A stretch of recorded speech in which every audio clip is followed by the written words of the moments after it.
यादव जो महागठबंधन में कांग्रेस के साथ थे और ऐसे में महागठबंधन के थ्रू कांग्रेस ने उन्हें अपनी पार्टी से टिकट नहीं दिया, लेकिन उन्होंने निर्दलीय लड़ने का फैसला लिया। और उसके बाद कहीं ना कहीं देखा गया जिस तरीके से शालिनी पूर्णिया लोकसभा सीट पर संतोष कुशवाहा, बीमा भारती और पप्पू यादव के बीच मुकाबला हुआ था, तो यहाँ पर संतोष कुशवाहा की इतनी चर्चा नहीं हुई, लेकिन लोकसभा चुनाव के दौरान बीमा भारती और पप्पू यादव में कड़ी टक्कर देखी जा रही थी। उसके बाद जब परिणाम निकल कर आए तो बीमा भारती सबसे पीछे नजर आई। तो ऐसे में अब देखा जा सकता है कि पप्पू यादव के बाद अब यहाँ पर बीमा भारती पर जो भी एक्शन लिया जा सकता है, क्योंकि जिस तरीके से अगर वो लोकसभा चुनाव के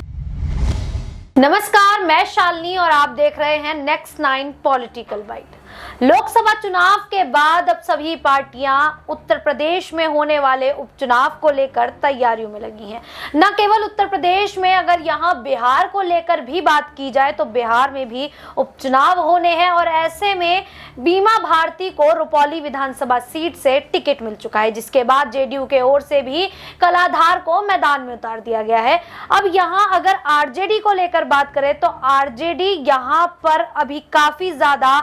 तेजी से मेहनत करती दिखाई दे रही है, क्योंकि यहां तेजस्वी यादव ने अपने ही विधायकों को अल्टीमेटम दे दिया है। जी हां, आपको बता दें कि तेजस्वी यादव ने अपने विधायकों से कहा है कि आपको अपने क्षेत्र में काम दिखाना होगा और आपको 2 महीने का समय दिया जाता है, जिसके बाद वो अलग अलग क्षेत्रों में जाकर वहां पर यात्रा करेंगे और देखेंगे कि क्षेत्रों में आखिरकार उन विधायकों ने कितना विकास किया है, जिसको लेकर लालू प्रसाद यादव ने भी कहा है कि इस बात को हल्के में ना लिया जाए, तो जो तेजस्वी यादव ने कहा है उस पर गौर किया जाए, जनता के बीच जाए और उनके लिए कार्य करते दिखाई दिए। अब ऐसे में तेजस्वी यादव ने अपने ही विधायकों के खिलाफ इस तरीके से बयान दे दिया है, क्या अब वो उन विधायकों के खिलाफ भी कार्रवाई करते दिखाई देंगे जो विधायक महागठबंधन के दौरान आरजेडी को छोड़कर जेडीयू में गए थे? क्या आपको बता दें कि यहाँ नीलम देवी, चंदन चौधरी और प्रवीण यादव ने आरजेडी छोड़ जेडीयू का दामन थाम लिया था। अब जिस प्रकार से उत्तर प्रदेश में देखा गया कि अखिलेश यादव ने 7 बागी विधायकों के खिलाफ कार्रवाई करने की बात की, उन्होंने कहा है कि वो विधानसभा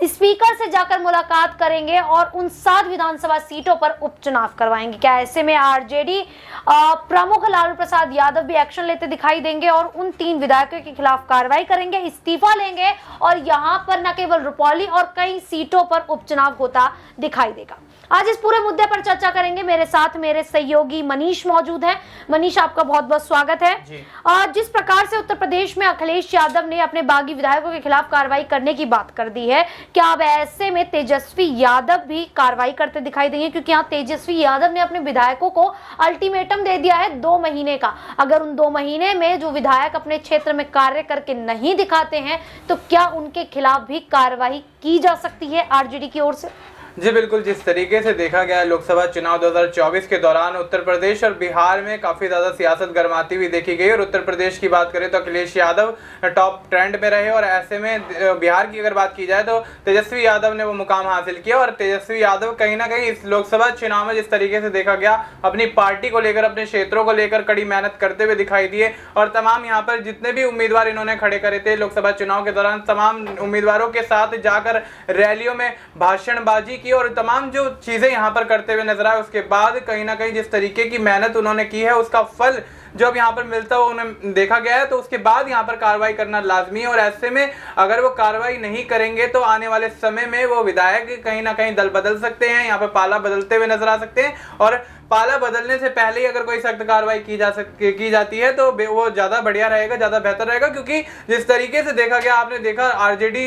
में बीमा भारती की एंट्री हुई, जेडीयू से वो विधायक रह चुकी थी पहले और उसके बाद बीमा भारती आरजेडी में एंट्री कर जाती है। आरजेडी में एंट्री करने के बाद बीमा भारती अब पूर्णिया लोकसभा क्षेत्र से चुनाव लड़ती हैं, लोकसभा का चुनाव लड़ती हैं, पप्पू यादव के अगेंस्ट लड़ती है। पप्पू यादव जो महागठबंधन में कांग्रेस के साथ थे और ऐसे में महागठबंधन के थ्रू कांग्रेस ने उन्हें अपनी पार्टी से टिकट नहीं दिया, लेकिन उन्होंने निर्दलीय लड़ने का फैसला लिया। और उसके बाद कहीं ना कहीं देखा गया जिस तरीके से शालिनी पूर्णिया लोकसभा सीट पर संतोष कुशवाहा, बीमा भारती और पप्पू यादव के बीच मुकाबला हुआ था, तो यहाँ पर संतोष कुशवाहा की इतनी चर्चा नहीं हुई, लेकिन लोकसभा चुनाव के दौरान बीमा भारती और पप्पू यादव में कड़ी टक्कर देखी जा रही थी। उसके बाद जब परिणाम निकल कर आए तो बीमा भारती सबसे पीछे नजर आई। तो ऐसे में अब देखा जा सकता है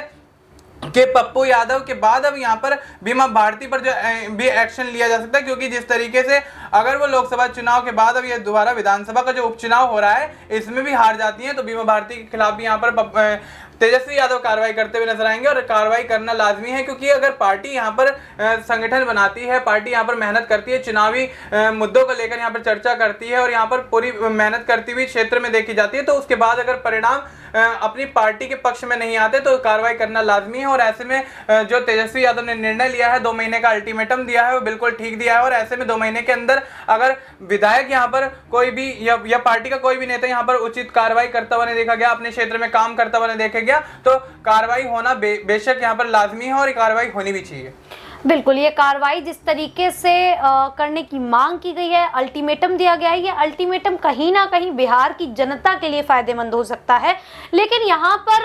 अगर 3 विधायकों की बात की जाए तो नीलम देवी की अगर यहाँ बात करें तो वो विधायक आरजेडी छोड़कर जेडीयू की ओर रुख करते हुए दिखाई दिए थे। अब ऐसे में नीलम देवी लगातार मुंगेर सीट की मांग कर रही थी, लोकसभा चुनाव के मैदान में वो ये चाह रही थी कि उन्हें सीट दी जाए, मैदान में उतारा जाए। जेडीयू की ओर से ये मांग की जा रही थी कि वो लोकसभा चुनाव के मैदान में उतरना चाहती हैं और कहीं ना कहीं यहाँ जो विपक्षी पार्टियां हैं उनको टक्कर देना चाहती हैं। लेकिन ऐसे में नीतीश कुमार ने उन पर भरोसा न जताते हुए उन्हें मैदान में नहीं उतारा, उन्हें मुंगेर की सीट जो है वो नहीं दी। क्या अब ऐसे में जो 3 विधायक आरजेडी छोड़कर जेडीयू में गए थे, क्या एक बार वो फिर से आरजेडी का रुख करते दिखाई दे सकते हैं और क्या वो तेजस्वी यादव से माफी मांगते हुए भी दिखाई दे सकते हैं? मनीष जी बिल्कुल शालिनी, जिस तरीके से मैंने अभी पहले भी जिक्र किया और यहाँ पे मैं बता दूं आपको कि अगर यहाँ पर कोई भी विधायक बागी होता है या कोई सांसद बागी होता है तो कार्रवाई करनी यहाँ पर लाजमी है और कार्रवाई होनी भी चाहिए, क्योंकि जिस तरीके से पार्टी अपने आप को, अपनी नींव को मजबूत करने के लिए सालों साल मेहनत करती है और उसके बाद इस तरीके की कोई यहाँ पर घटना हो जाती है या बागीपन यहाँ पर दिखाया जाता है, बगावती सुर यहाँ पर अपनाए जाते हैं नेताओं द्वारा, तो यहाँ पर पार्टी प्रमुख, पार्टी के आला कमान अगर कोई यहाँ पर फैसला लेंगे तो बहुत बड़ी यहाँ पर ये उनकी बहुत बड़ी यहाँ पर ये उनकी जो जिम्मेदारी है वो पूरी करते हुए देखे जा सकते हैं। तो ऐसे में तेजस्वी यादव अगर यहाँ पर बागियों पर कार्रवाई करते हुए नजर आएंगे तो बेशक यहाँ पर जेडीयू में जो विधायक इनके गए हैं वो वापसी करते हुए नजर आ सकते हैं, क्योंकि नीतीश कुमार जिस तरीके से देखा जा सकता है कि बीमा भारती को धमका सकते हैं कि हमने राजनीति सिखाई, हमने बोलना सिखाया, इस तरीके की बयानबाजी कर सकते हैं। तो ऐसे में आने वाले समय में नीतीश कुमार आरजेडी से छिटक कर गए हुए जेडीयू में जो विधायक गए हैं उन पर भी ऐसी बयानबाजी करते हुए नजर आ सकते हैं। तो साफ लाजमी है कि नीतीश कुमार का रुख जो है अपनी पार्टी के अंदर दूसरे दलों से आने वाले नेताओं या मंत्रियों के लिए ज्यादा बेहतर नहीं है। तो ऐसे में तेजस्वी यादव के पास वापसी आने का ऑप्शन ही उनके लिए बेटर है और तेजस्वी यादव के पास वापसी करते हैं तो यहाँ पर कहीं ना कहीं पार्टी को एक नई दिशा मिलेगी और पार्टी आने वाले उपचुनाव में और होने वाले विधानसभा चुनाव में यहाँ पर बड़ी जीत दर्ज करती हुई नजर आ सकती है। पार्टी आने वाले चुनाव में जीत दर्ज करती दिखाई दे सकती है। लेकिन यहाँ जिस तरीके से तेजस्वी यादव ने निर्णय लिया है, ये निर्णय अगर अखिलेश यादव की नज़रिए से देखा जाए तो उस समय जब राज्यसभा के चुनाव हुए थे उस समय उन 7 विधायकों ने क्रॉस वोटिंग की थी, लेकिन अखिलेश यादव ने तब उनके खिलाफ किसी प्रकार की कार्यवाही करने की बात नहीं कही थी। उन्होंने कहा था कि जनता ही इनका फैसला करेगी। लेकिन जब लोकसभा चुनाव में नतीजे उनके समर्थन में आए, उन्होंने देखा कि उत्तर प्रदेश की जो जनता है वो उनका समर्थन कर रही, उत्तर प्रदेश में जीत हासिल करते दिखाई देते हैं वो, उसके बाद वो ये जो रुख है वो अपनाते दिखाई दे सकते हैं। तो ऐसे में ये कहा जा सकता है कि अगर वो 7 विधायकों को निकाल देते हैं तो यहाँ समाजवादी पार्टी को नुकसान नहीं है, लेकिन यहाँ अगर आरजेडी अपने ही विधायकों के खिलाफ जाती दिखाई देगी, क्योंकि यहाँ उत्तर प्रदेश के हालात अलग हैं। वहां उत्तर प्रदेश में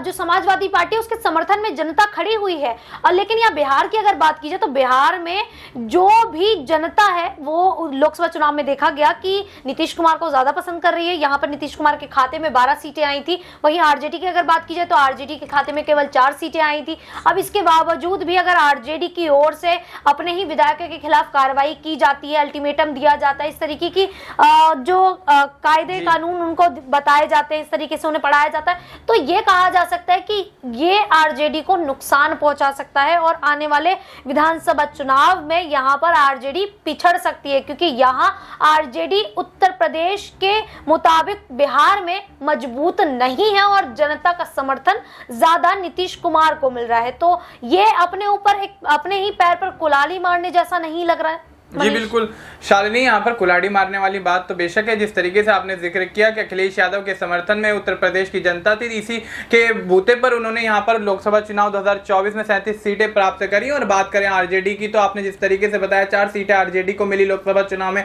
और उससे पहले अगर लोकसभा चुनाव की तरफ नजर घुमा ली जाए तो उस दौरान जब प्रचार प्रसार चल रहा था तो यहाँ पर तेजस्वी यादव